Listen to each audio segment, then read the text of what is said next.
Mi nombre es Elena.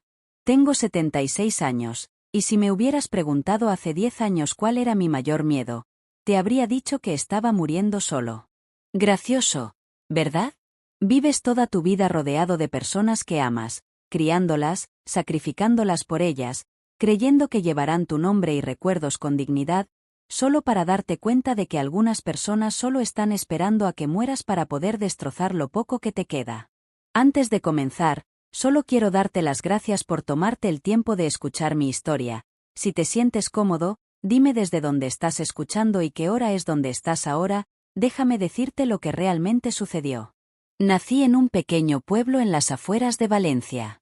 Mis padres eran simples agricultores, y no teníamos mucho, pero teníamos amor. Eso es todo lo que siempre quise para mi familia. Me casé joven, con un hombre llamado Antonio. Era terco, orgulloso y, en muchos sentidos, cruel, pero lo amaba porque no sabía nada mejor. Me dio 2 hijos, Carlos e Isabela. Mi orgullo, mi alegría y, en última instancia, mi mayor decepción. Antonio murió cuando los niños eran adolescentes. Fue repentino, un ataque al corazón mientras arreglaba la valla en la parte de atrás. Recuerdo caer de rodillas cuando el médico me dio la noticia. No estaba llorando por él tanto como por mí mismo, porque sabía entonces que criar a 2 niños rebeldes y de corazón salvaje solo me comería vivo. Pero lo hice. Trabajé en 2 trabajos, limpié casas por la mañana, atendía mesas por la noche. Echaba de menos los cumpleaños, las obras de teatro escolares e innumerables cenas solo para poner comida en la mesa y mantener un techo sobre sus cabezas. Y cuando tenían la edad suficiente, vendí la casa que Antonio construyó con sus manos para que Carlos pudiera ir a la universidad e Isabela pudiera abrir su pequeña boutique. Nunca pedí nada de vuelta. Todo lo que quería era que fueran felices. Y tal vez, solo tal vez, recordar quién lo hizo posible. Pasaron los años y las cosas parecían estar bien en la superficie. Carlos se convirtió en abogado. La boutique de Isabela Despagou. Se casaron, tuvieron hijos propios. Estaba tan orgulloso, a pesar de que ninguno de ellos tenía tiempo para mí. Las llamadas se hicieron raras. Visitas, incluso más raras. Me dije a mí mismo que estaban ocupados, que era normal. Las madres siempre son las últimas, ¿verdad? Entonces un día, hace unos 5 años, me enfermé. Comenzó como una tos persistente, luego agotamiento, y luego una mañana, me derrumbé mientras regaba mi jardín. Los médicos dijeron que era un caso grave de neumonía y que no había sido tratado durante demasiado tiempo. Estuve en el hospital durante semanas. Pensé, seguramente ahora, que mis hijos vendrán corriendo. Esperé. Y esperó. Isabela apareció una vez, con un ramo de flores marchitas y una mirada distraída en su rostro, murmurando sobre lo difícil que era dejar la tienda desatendida. Carlos envió a su esposa, Camila, una mujer que apenas conocía, a dejar una tarjeta. Ni siquiera una llamada telefónica de él. Me acosté en esa cama de hospital estéril, mirando al techo, sintiéndome más solo que nunca en mi vida. No de la muerte, sino de ser olvidado. De ser invisible. Cuando me dieron el alta, débil y apenas capaz de subir las escaleras, volví a casa, a una casa que se sentía más fría. El polvo se recogió en los estantes donde solían estar las fotos familiares. Mi correo se amontonó. Facturas, cartas de organizaciones benéficas a las que doné y un sobre peculiar, entregado en mano, que contenía una carta de mi abogado, Mateo. Mateo había sido amigo de la familia durante décadas. Antonio confió en él, y yo también. Él fue el que se encargó de mis asuntos después de que Antonio falleciera. La carta era un recordatorio para revisar mi voluntad, algo en lo que no había pensado desde que los niños tenían 20 años. Así que, un jueves lluvioso, fui a verlo. Recuerdo el olor de la vieja oficina, el tenue olor a cuero y papel viejo. Mateo me saludó con esa suave sonrisa suya, la que te hizo sentir como si alguien realmente te hubiera visto. Elena, dijo, agarrando mi mano. Ha pasado demasiado tiempo. Pasamos horas revisando mis documentos. Había ahorrado una pequeña fortuna a lo largo de los años. No mucho para los estándares de la ciudad, pero suficiente. La casa valía algo, y estaban las joyas que me dejó mi madre, un pequeño terreno cerca de Alicante, y algunos bonos en los que Antonio había invertido hace años que de alguna manera maduraron en una suma decente. No me importaba mucho el dinero. Quería dejarlo en mis hijos porque se sentía como algo natural. Pero mientras estábamos sentados allí, redactando nombres y acciones, noté un pensamiento espeluznante en el fondo de mi mente. ¿Les importaría siquiera? Cuando llegué a casa esa noche, sonó mi teléfono. Era Carlos. Mi corazón saltó porque era raro que me llamara directamente. Hola, mamá, comenzó. Escuché que hoy estabas en casa de Mateo.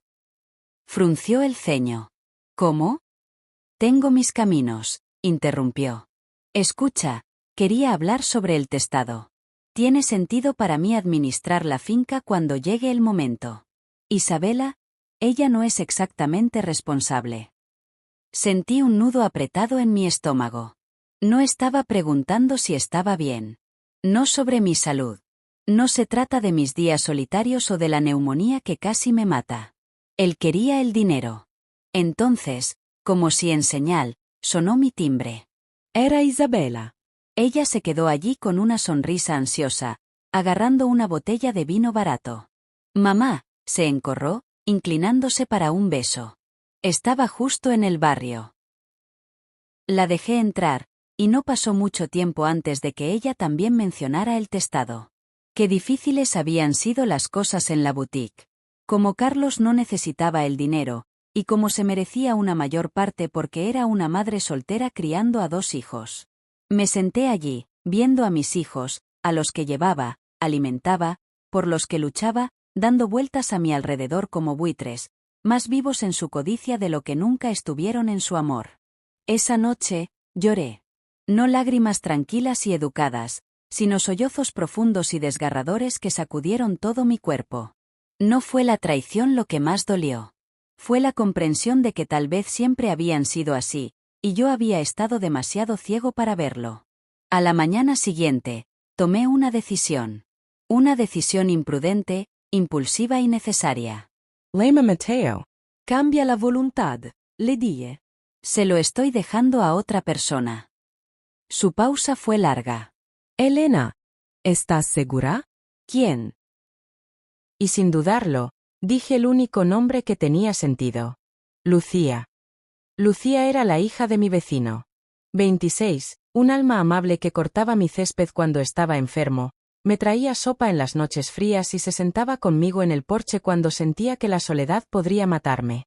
Ella no era familia por sangre, pero era familia por elección. Mateo no lo cuestionó. Él programó el papeleo. Lo firmé esa tarde. Sabía que causaría una tormenta. Lo agradecí. Porque a veces, los que llamas tus hijos no son los que merecen tu legado. Y a veces, las personas a las que no le debes nada, son las únicas que te aman de verdad. El peso que se levantó de mi pecho después de firmar esos papeles fue indescriptible. Por primera vez en años, me sentí ligero. Como si finalmente hubiera exhalado una respiración. No me había dado cuenta de que estaba aguantando durante décadas. Pero bajo ese alivio, se estaba gestando una tormenta. Podía sentirla en la médula de mis huesos. No se despoja a las personas codiciosas de lo que creen que les pertenece sin consecuencias. Los días siguientes fueron engañosamente tranquilos. Carlos envió algunos mensajes superficiales, preguntando cómo me sentía y preguntando casualmente si había pensado más en poner las cosas en orden para la familia. Isabela vino con pasteles de una panadería barata e historias sobre su relación fallida, enmascarando sus intenciones con sonrisas azucaradas y preocupaciones cuidadosamente expresadas. Jugué junto. Sonre. Escuchado. Que crean que yo era la misma madre frágil y olvidadiza que habían descartado durante mucho tiempo como irrelevante. Pero cada vez que uno de ellos se iba de mi casa, sentía una creciente enfermedad en el estómago. Un pozo de resentimiento podrido. Y arrepentimiento. No por lo que hice, sino por cuánto tiempo esperé para hacerlo. Lucía siguió siendo su habitual yo cálido y sin sus pretensiones. Ella no sabía de la voluntad. No se lo dije. No quería que su amabilidad se mancitara con la obligación.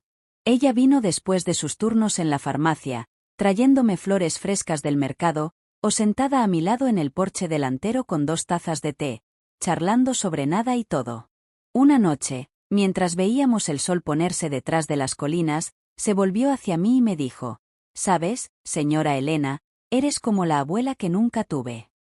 Tuve que tragarme el nudo en la garganta antes de poder responder. Si tan solo lo supieras, pensé. Una semana después, comenzó. Carlos apareció sin previo aviso, su rostro una máscara de falsa preocupación. Trajo una botella de brandy caro, el que Antonio solía beber en ocasiones especiales. Pensé que podríamos hablar, mamá, dijo, relajándose en el sofá de la sala de estar como un hombre que se instala para la batalla. Asentí con la cabeza, haciendo un gesto para que nos sirviera un vaso a los dos.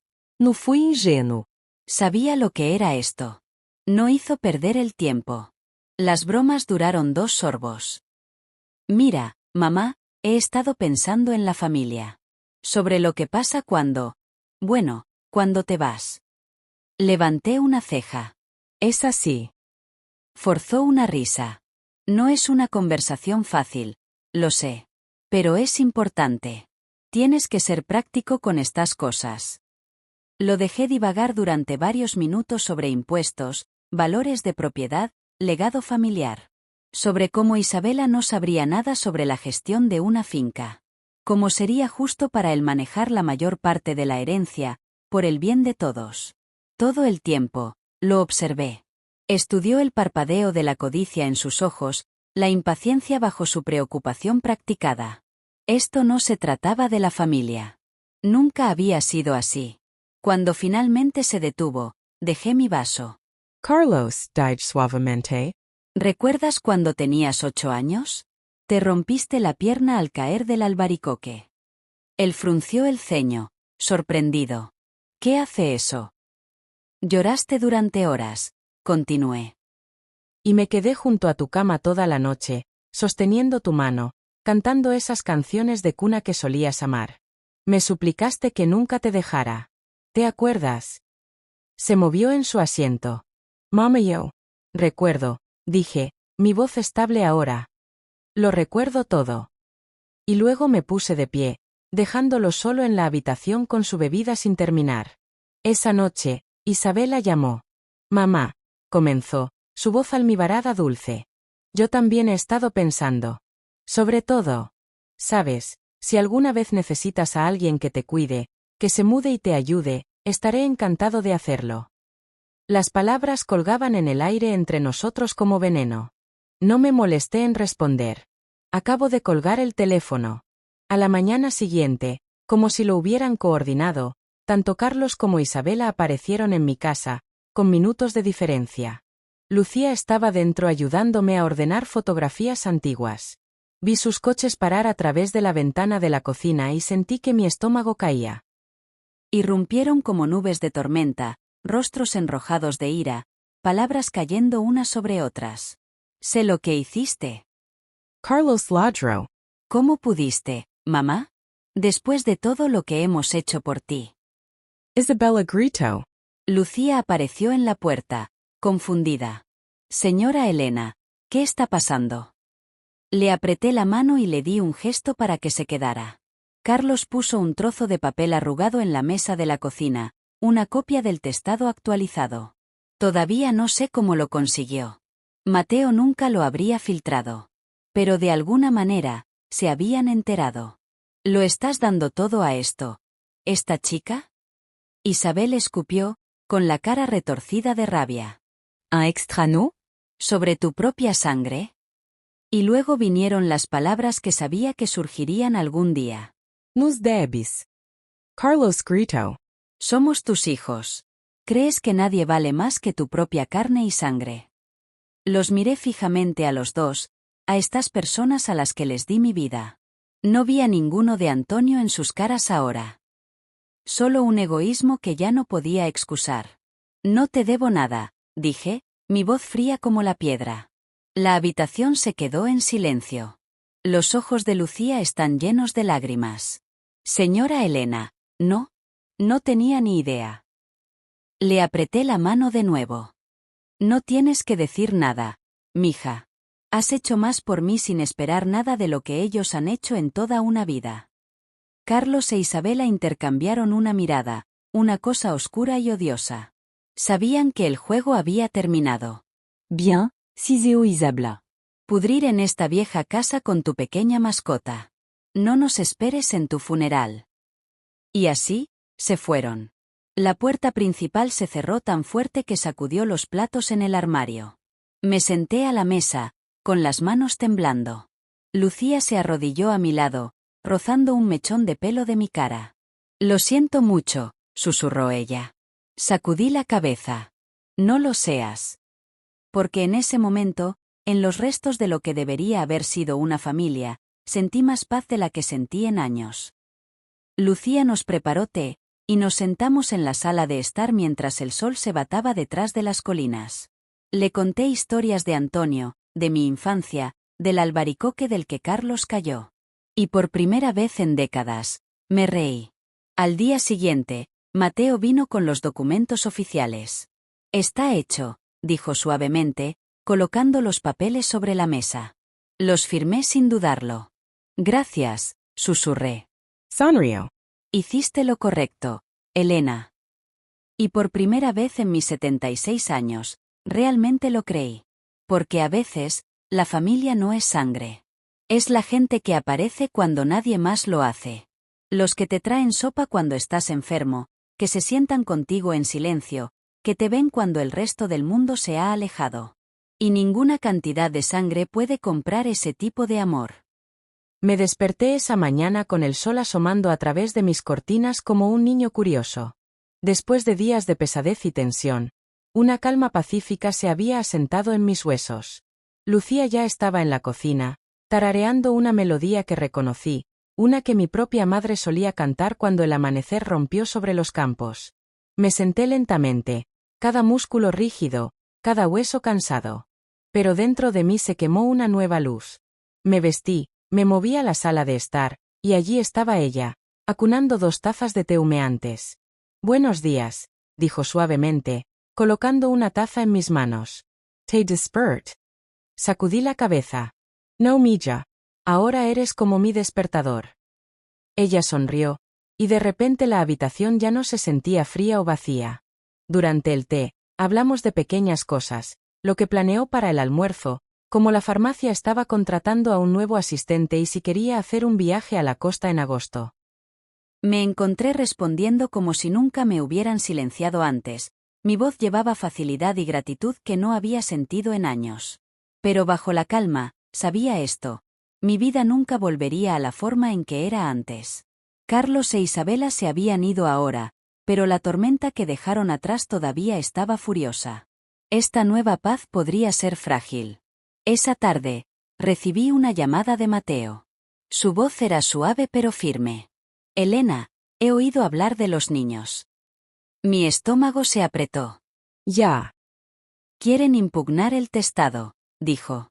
Han contratado a un abogado y están preparando el papeleo. Recibiremos un aviso en los próximos días. Mi pecho se apretó. Mi pulso retumó fuerte en mis oídos. Están molestos. Me las arreglé, aunque ya lo sabía. No, respondió Mateo en voz baja. Furioso. Dejava mi taza. El té salpicava sobre el bordar. Entonces harán cualquier cosa. Probablemente lo harán, dijo. Pero lo hiciste con una clara intención. Y legalmente, estás en terreno sólido. Asentí, aunque él no podía verme. Gracias, Mateo. Terminé la llamada y sentí que el aire se agotaba a mi alrededor. No, esto no había terminado. Pero algo dentro de mí había cambiado. Estaba harto de inclinarme por la gente que nunca me respetó mientras estaba vivo. Esa noche, Lucía y yo nos sentamos en el porche. Las cigarras zumbaron, y el cielo floreció con estrellas. Tomé su mano. Mija, debes estar preparada. Ella se apretó hacia atrás. ¿Para qué? Para lo que viene. Le conté sobre la llamada. Se le saltaron lágrimas en los ojos. Ellos no pueden hacer eso, susurró. Lo harán, dije, con la voz inestable. Creo que han estado planeando esto durante años. Todo, cada llamada, cada visita, tenía que ver con el dinero. Yo era un trofeo, un trampolín. Lucía sacudió la cabeza, la furia ardía en su expresión. Pero eres tú a quien está haciendo daño. Sé, dije. Pero tú, ahora eres mi verdadera familia. Ella se apoyó en mí, y por un momento, me sentí como el viejo yo, la joven esperanzadora que creía en el amor y la lealtad. Al día siguiente, llegó un sobre grueso por correo.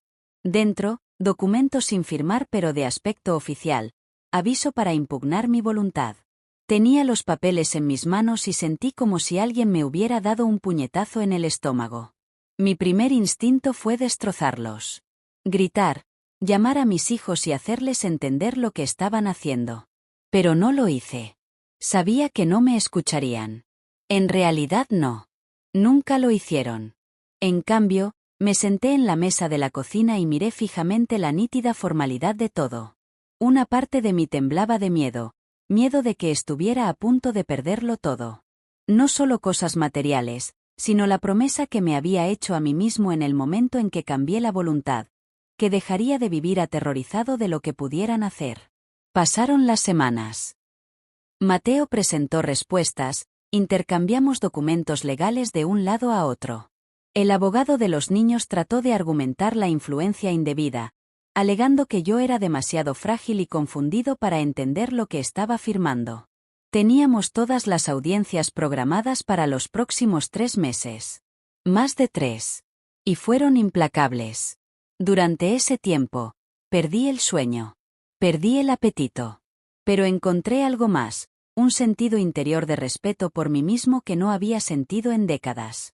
Cada vez que caminaba por el camino polvoriento hacia la casa de Lucía, o hacía una pausa en el jardín para sentir el sol en mi cara, recordaba quién era, no solo una madre, sino una mujer que se defendió. Una tarde, cuando faltaba solo una semana para la audiencia, Lucía me encontró en mi habitación, mirándome en el espejo. ¿En qué estás pensando? Ella preguntó. So Bri Antonio died. Mis ojos estaban vidriosos. Él estaría muy decepcionado. Él estaría orgulloso, dijo en voz baja. De ti. Le besé la frente, y en ese momento, me di cuenta de algo profundo. No estaba luchando solo por el futuro de alguna finca. Estaba luchando por cada momento en que me menospreciaban, ignoraban o borraban. Estaba luchando por cada año que me quedaba callado.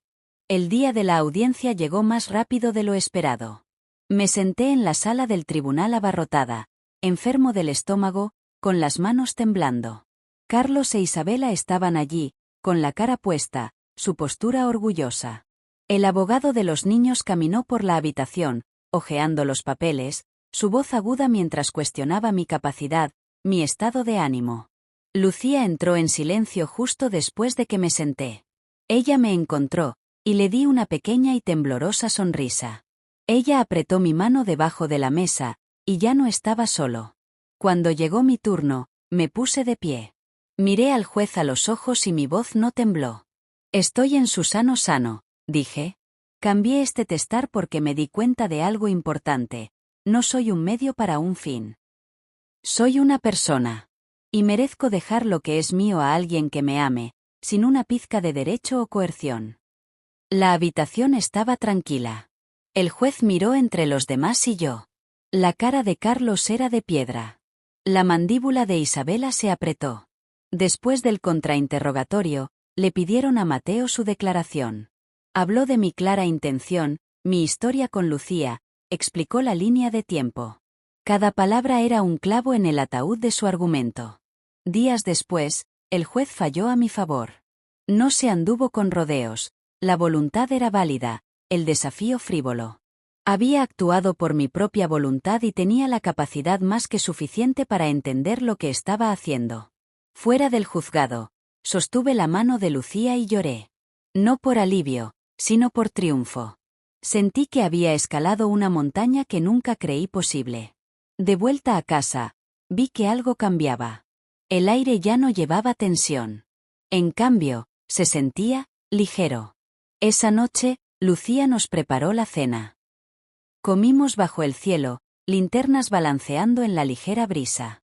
Le conté historias de mi infancia, sobre cómo aprendí a ponerme de pie, sobre errores que se convirtieron en sabiduría, sobre cómo a veces perderlo todo te hace darte cuenta de que ya tienes lo que importa. Cuando me metió en la cama, susurró, «Eres mi héroe». Cerré los ojos y dormí, sabiendo que también le había dado algo, esperanza. Y una familia construida no por la sangre, sino por el amor. Los días que siguieron al fallo fueron tranquilos, pero no del tipo reconfortante. El silencio dentro de la casa era denso, como el aire antes de una tormenta de verano. Mi teléfono ya no sonó. No hay primos lejanos que pasen por aquí con preocupación fingida. No hay vecinos fingiendo registrarse mientras pescan chismes. Solo yo, Lucía, y el ritmo constante de la vida que tallamos juntos. Pensé que la batalla había terminado, pero estaba equivocado. Una noche, justo cuando Lucía estaba limpiando la cena, llamó a la puerta. Se me cayó el estómago. Era tarde, demasiado tarde para los visitantes. Abrí la puerta para encontrar a Isabela parada allí. Su rostro estaba demacrado, sus ojos salvajes y rojos de tanto llorar. Podía oler la desesperación en ella como un perfume barato. ¿Puedo entrar, mamá? Ella susurró. Por un momento, quise cerrar la puerta de golpe. Cada nervio de mi cuerpo gritaba para protegerme. Pero algo me detuvo. Tal vez una pena. Tal vez el fantasma obstinado del amor. Me apart. Entró, miró a su alrededor como una extraña en un lugar que solía ser suyo. Solo necesito hablar, dijo ella. Le di un gesto para que se sentara, pero se quedó de pie. Lucía se quedó junto a la puerta de la cocina, sus ojos cautelosos, pero le di un pequeño asentido. Estuvo bien. Podría manejar esto. Isabela se torce las manos. Lo siento, comenzó, pero ya podía escuchar el guión formándose detrás de sus palabras. ¿Estás arrepentido porque perdiste? Pregunté en voz baja. ¿O por lo que hiciste? Ella dudó, y vi la respuesta en su silencio. No vine aquí a pelear, dijo, con la voz temblando. Me estoy ahogando, mamá. Tengo deudas. Carlos me cortó después del caso. Mi casa podría estar tomada. No tengo a dónde más ir. Una parte de mí quería suavizar. Ella todavía era mi hija. Recordé abrazarla cuando era un bebé, cantarle cuando estaba enferma, la forma en que se aferraba a mis faldas cuando estaba asustada. Pero luego recordé el hospital, la frialdad en su voz cuando me llamó una carga. La forma en que había luchado no por mí, sino por lo que creía que se le debía. Me puse de pie, sintiendo cada dolor en mis huesos. Recé por ti, Isabela, dije. Todas las noches desde que naciste. Incluso cuando me rompiste el corazón. Incluso cuando escupiste mi nombre en la corte. Pero no te daré lo que estás pidiendo. Las lágrimas rodaron por sus mejillas. Por favor, mamá. Te lo ruego. Hiciste tus decisiones, dije, con mi voz baja y firme. Y yo hice el mío. No lo deshaceré. No por dinero. No por miedo. Ella cayó de rodillas, sollozando. Lucía comenzó hacia nosotros, pero levanté la mano. Te quiero, Isabela, dije. Pero el amor no significa dejar que la gente te seque. Me rompió algo verla llorar así. Pero sabía que esto era necesario. Había pasado toda una vida siendo la madre indulgente, la que dejaba que las cosas se deslizaran, que tragaba dolor como medicina. No más. Ella se fue esa noche sin decir otra palabra. No supe nada de Carlos. Ni siquiera un mensaje. Estaba demasiado orgulloso para este tipo de súplica. Lo imaginé en su casa, rodeado de todo lo que el dinero podía comprar, pero solo. El tipo de soledad que el dinero no podía tocar. Esa semana, me di cuenta de lo pesada que puede pesar la traición familiar en un alma. Pero también aprendí la extraña paz que viene de reclamar tu valor. Lucía y yo nos sentamos en el porche todas las noches. A veces hablábamos, a veces no. Comenzó a plantar nuevas flores alrededor del patio, dando color a los espacios que se habían sentido vacíos durante tanto tiempo. Una noche, se volvió hacia mí y me preguntó, ¿Te arrepientes, mamá? Lo pensé. Ni un poco, dije. Porque lo que le di no era solo una casa, o dinero, o alguna herencia en papel. Le di algo que nunca me di cuando era más joven. El regalo de saber que eres amado, no por lo que puedes proporcionar, sino por lo que eres. Los vecinos empezaron a susurrar sobre lo que pasó. Algunos me llamaron tonto. Otros me llamaron valiente. Dejé de preocuparme. El peso de sus opiniones se sentía ligera ahora, como ceniza en el viento. Una mañana, meses después del fallo judicial, recibí una carta por correo. No hay dirección de devolución. Dentro había una sola nota en la letra de Carlos. Nunca fuiste la madre que quería. Y nunca fui el hijo que te merecías. Adiós. Lo miré fijamente durante mucho tiempo. El dolor acechó, pero no se atravesó como lo habría hecho antes. Lo doblé, lo coloqué en un cajón con otros recuerdos del pasado. Fotos, dibujos de la vieja escuela, cartas de Antonio. Ya no lo necesitaba. Lucía entró del jardín llevando una cesta de limones. ¿Qué es eso? Ella preguntó. Nada importante, dije, sonriendo. Elegí dejar que sea solo eso. Nada importante. Y por primera vez en mis 80 años, me sentí verdaderamente libre. Después de la visita de Isabela y la fría carta de Carlos, pensarías que mi corazón ya estaría endurecido, que estaría entumecido. Pero no, la vida tiene una forma de raspar viejas heridas justo cuando crees que se han formado costras. Las semanas se convirtieron en meses. Las estaciones cambiaron. El aire se hizo espeso con el calor, y el jardín de Lucía explotó de color, lavanda, rosas, altos girasoles balanceando como centinelas en el viento. Por dentro, mi corazón todavía estaba en pedazos, pero de alguna manera, latía. Entonces, una mañana, sucedió algo extraño. Recibí una invitación.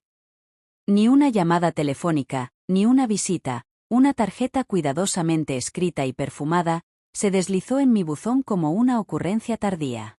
Estàs cordialment invitado a celebrar el bautismo de la nieta de Isabela, Camila. Domingo, en la iglesia de San Pedro. Recepción a seguir. Lo miré fijamente, mis manos temblando. Mi nieta. Un niño que nunca había conocido, cuyo nacimiento nadie me había contado. Durante mucho tiempo, me senté allí, tarjeta en mano, las palabras borrosas mientras mis ojos se llenaban de lágrimas. Lucía me encontró allí y lo leyó en silencio sobre mi hombro. ¿Vas a ir? Ella preguntó. Yo, no lo sé, admití. Porque una parte de mí me dolía ver a ese niño. Para sostener sus pequeños dedos, susurrarle historias en los oídos, para volver a ser abuela. Pero la otra parte de mí temía entrar en esa iglesia como un fantasma no invitado, rodeado de personas que me veían como nada más que una anciana tonta que había sido repudiada. Lucía no me presionó. Ella acaba de poner una mano sobre la mía. Decidas lo que decidas, estaré a tu lado. Ese domingo, me desperté antes del amanecer. Me miré en el espejo, las líneas de mi cara, las canas de mi cabello, las cicatrices de toda una vida de elecciones. Y pensé, esto es lo que soy. Y nadie llega a borrarme. Me puse mi mejor vestido azul. El que Antonio siempre amó. Me sujeté el medallón de plata de mi madre alrededor del cuello.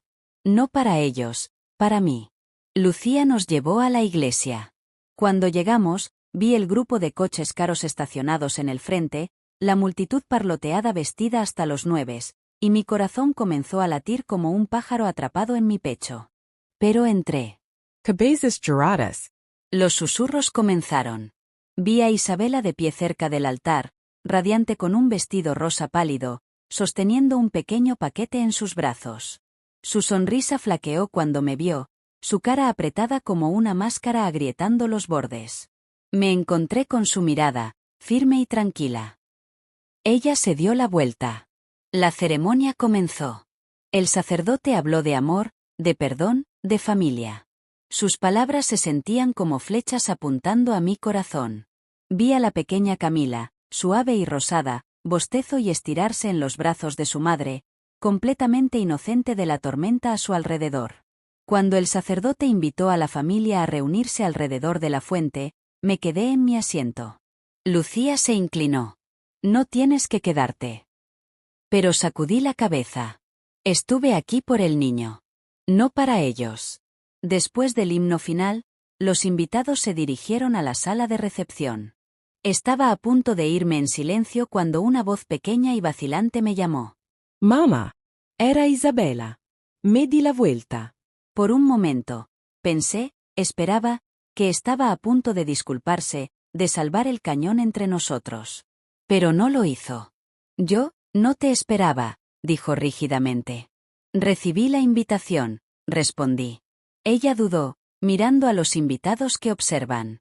Su orgullo luchando con algo más suave en sus ojos. No debería haberlo enviado, admitió. No fue justo para ti. Esperé.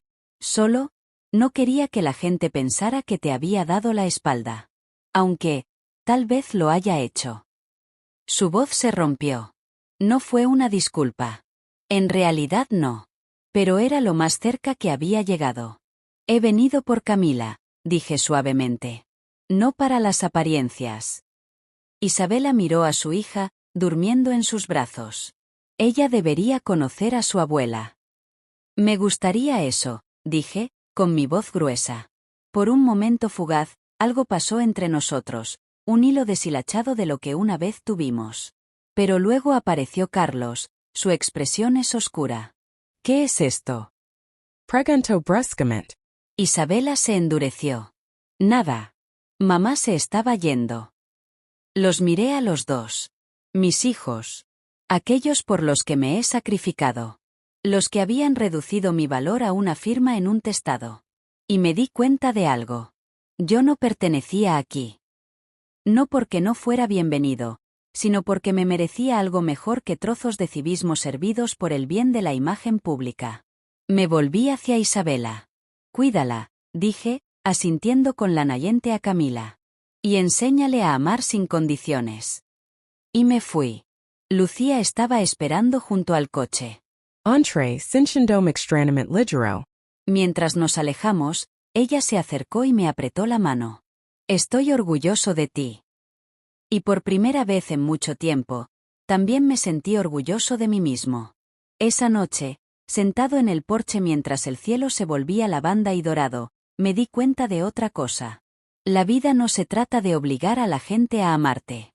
Se trata de rodearte de aquellos que lo hacen, libremente y sin precio. Lucía sacó una botella de vino, y brindamos por pequeñas victorias. A la paz, dijo ella. A la familia, añadí. El que elegimos. A la mañana siguiente, tomé una decisión. Llamé a mi abogado y le pedí que modificara mi testado una vez más. Quiero dejarle algo a Camila, le dije. No el patrimonio. Pero una pequeña confianza para cuando cumpla 21 años. Y una carta mía. Porque aunque no podía cambiar a mis hijos, podía plantar una semilla de amor en un niño demasiado pequeño para conocer la traición. No fue mucho. Pero fue suficiente. Y en cuanto a Carlos e Isabela, hice las paces con el hecho de que tendrían que vivir con sus elecciones. Alimo tenía que vivir con el mío. La lección fue clara. La familia no siempre es sangre. El amor no está garantizado. Y a veces, lo más difícil y valiente que una persona puede hacer es dejar ir. Y yo tenía. Por último. Después del bautismo, esperaba que el mundo volviera a estar tranquilo. Pero la vida, como un viejo narrador, siempre tiene otro giro esperando justo después del próximo amanecer. Comenzó con una llamada telefónica. Un número que no reconocí. Por un momento, pensé en ignorarlo. Pero algo me dijo que respondiera. Señora Elena. Dijo una voz joven y sin aliento. Sí, ¿quién está llamando? Mi nombre es Mateo. Yo, trabajo con tu hijo. Oh, lo hice. No debería llamarte, pero, pensé que deberías saberlo. Mi estómago se apretó. ¿Sabes qué? Él dudó. Tu hijo, Carlos. está en problemas. Gran problema. Mi pulso se aceleró. Agarré el teléfono tan fuerte que mis nudillos se blancaron. ¿Qué tipo de problema? No puedo decir mucho. Solo, ha hecho algunos malos tratos, señora. Gente peligrosa. Los escuché hablar. Si no paga lo que debe, vendrán tras él. Y no solo él. Un escalofrío corrió por mi columna vertebral. ¿Por qué me dices esto? Sí, sir. Porque, mereces saberlo. He visto cómo habla de ti. Las cosas que ha hecho. No es un buen hombre, señora. Ten cuidado. La línea se apagó. Me quedé allí, el teléfono en la mano, el aire a mi alrededor espeso y asfixiante. Quería creer que era una broma. Un extraño cruel que agita viejas heridas. Pero en el fondo, lo sabía mejor. Carlos siempre había perseguido el dinero como un perro hambriento tras un hueso. Él nunca estuvo satisfecho. Si hubiera conseguido la casa, la habría vendido. Si se hubiera llevado mis ahorros, los habría jugado. Me senté en el borde de mi cama, el peso de todo presionándome. Lucía me encontró allí unos minutos después. ¿Qué pasó? Ella preguntó, preocupada nublando su rostro. Lo conti to do. La llamada telefónica. La advertencia. Escuchó en voz baja, luego nos sirvió a los dos un vaso de agua. Podemos ir a la policía, sugirió. Pero sacudí la cabeza. ¿Y decirles qué? ¿Que un extraño llamó e hizo amenazas vagas? No detendrá lo que venga. Lucía se quedó boquiabierto. Entonces nos adelantamos. Y así lo hicimos. Esa noche, Lucía llamó a su sobrino Mateo, un hombre bueno y honesto que trabajaba con una empresa de seguridad.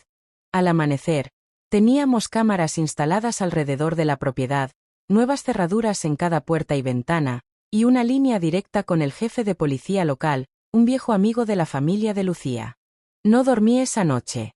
Me senté junto a la ventana, mirando la calle, las sombras, el parpadeo de los faros que hacía que mi corazón saltara con cada coche que pasaba. Y luego, alrededor de la medianoche, una figura apareció junto a la puerta principal. Me contuve la respiración. Las luces de movimiento hicieron clic, bañando el patio con un áspero brillo blanco. Era Carlos. Su cara estaba demacrada, los ojos hundidos, la ropa arrugada como si no hubiera dormido en días. «Mamá», gritó, con la voz cruje. No respondí. Él sacudió la puerta. «Mamá, por favor. Ábrete». Lucía apareció a mi lado. «¿Quieres que llame a la policía?» Pero levanté una mano. Todavía no. Salí, quedándome detrás de la puerta cerrada. ¿Qué quieres, Carlos? Su rostro se desmoronó. Yo, cometí un error. Necesito tu ayuda. Lo miré fijamente. El hijo que había criado, el niño que solía trepar a los árboles y rasparse las rodillas, reducido a un hombre desesperado y roto. ¿Cuántos errores, Carlos? ¿Cuándo intentaste robarme? ¿Cuándo me llamaste una carga? ¿Cuándo peleaste conmigo en la corte por lo que no era tuyo? ¿Cuál debería olvidar primero? Lágrimas en sus ojos. «Mamá, me van a matar». Su voz era un susurro ahora. Le debo dinero, mucho. Me están observando.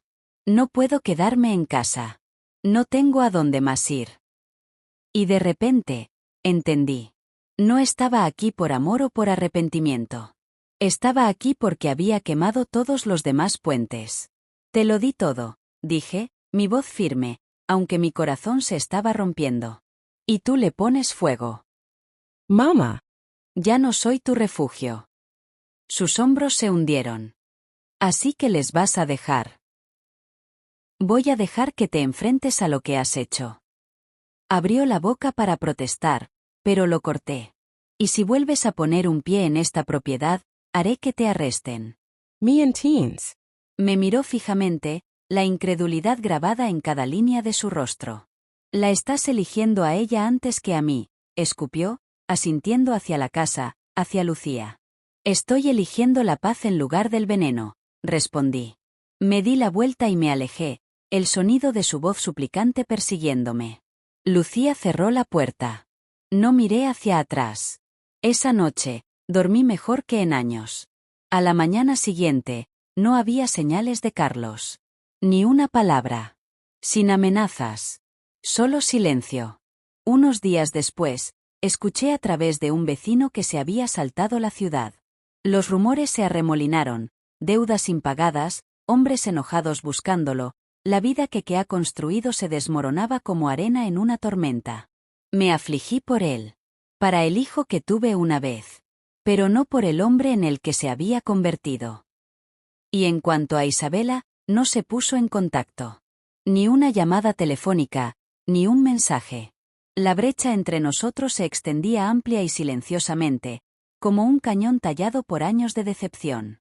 ¿Y sabes qué? Lo dejé estar. En cambio, me concentré en la vida que estaba construyendo con Lucía. Nos ocupamos del jardín, cocinamos juntos, vimos viejas telenovelas, nos reímos de los recuerdos y planeamos viajes que podríamos hacer algún día. Empecé a escribir cartas, una para Camila, que se abrirá en su 18º cumpleaños. Uno para Antonio, agradeciéndole por los buenos años. Y uno para mí. Una carta de perdón. No para mis hijos. Para mí. Porque durante demasiado tiempo, había llevado el peso de sus elecciones como si fuera mi castigo. Pero no era mío para soportar. Yo era madre. Había hecho lo mejor que he hecho. Y a veces, el amor no es suficiente para salvar a la gente de sí misma. Y esa era la lección que quería dejar atrás. No solo para Camila. Para cualquiera que pueda escuchar mi historia. No puedes llenarte vacío tratando de llenar a otros. Algunas personas solo te amarán por lo que puedas dar. Y cuando no te quede nada, te dejarán en el polvo. Pero hay otros, almas amables como Lucía, que se quedarán. ¿Quién te construirá? ¿Quién te amará no por tu nombre, o tu casa, o tu dinero, sino por el corazón que late en tu pecho? Y esos son los que vale la pena aferrarse. El tiempo tiene una forma extraña de curar algunas heridas y hacer que otras sean más profundas. Después de que Carlos desapareciera en cualquier rincón oscuro que había creado para sí mismo, e Isabela mantuvo su silencio como un viejo hábito, la casa finalmente conoció la paz de nuevo. El aire interior ya no se sentía pesado, como si llevara el peso de las cosas no dicidas. El jardín floreció más brillante ese verano, como si la naturaleza misma me estuviera dando una señal. Empecé mis mañanas con una taza de café en el porche, los pájaros mi compañía.